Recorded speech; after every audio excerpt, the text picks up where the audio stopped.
مفتی doctor امجد رضا صاحب نے قرآن کریم کی آیت کریمہ کا مفہوم آپ کو بیان کیا۔ اللہ تبارک و تعالیٰ اس قوم کی حالت کو کبھی نہیں بدلتا ہے جب تک وہ قوم خود اپنے حالات بدلنے پر آمادہ نہ ہو جائے۔ ارے آپ کیا سوچتے ہیں آج جو حکومت کی پالیسی چل رہی ہے، آج جو حکومتیں جو آپ کے خلاف پروپیگنڈا کر رہی ہیں، آج جو پرنٹ میڈیا، الیکٹرانک میڈیا اور سوشل میڈیا پہ آپ کے خلاف زہر افشانی پھیلائی جا رہی ہے، اس کے ذمہ دار وہ خرید غلام ہے، اس کے ذمہ دار وہ گودی میڈیا ہے، اس کے ذمہ دار یہ دوسری مسلم مخالف تنظیمیں ہیں۔ نہیں اس بھلاوے میں مت رہیے گا، بلکہ اس کے ذمہ دار آپ اور ہم ہیں جنہیں اپنے نبی کا پاس نہیں ہے، جسے رب کے بتائے ہوئے احکام کا لحاظ نہیں ہے، جسے 1400 سالوں سے قرآن کا ایک سبق یاد نہیں ہے۔ اس قوم کی حالت یہی ہونی ہے۔ تم جس سمت جاؤ گے گاجر مولی کی طرح کاٹے جاؤ گے، تم دریا کے کنارے جاؤ گے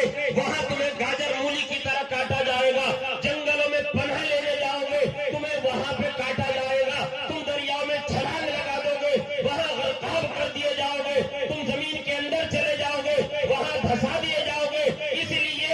لیے تمہارے ساتھ ہو رہا ہے کہ کی محمد سے وفا تو ہم کہہ رہے ہیں یہ جہاں چیز ہے کیا لوہو قلم تیرے ہیں، اور محمد کی محبت دین حق کی شرط اول ہے، اسی میں ہے اگر خامی تو سب کچھ نام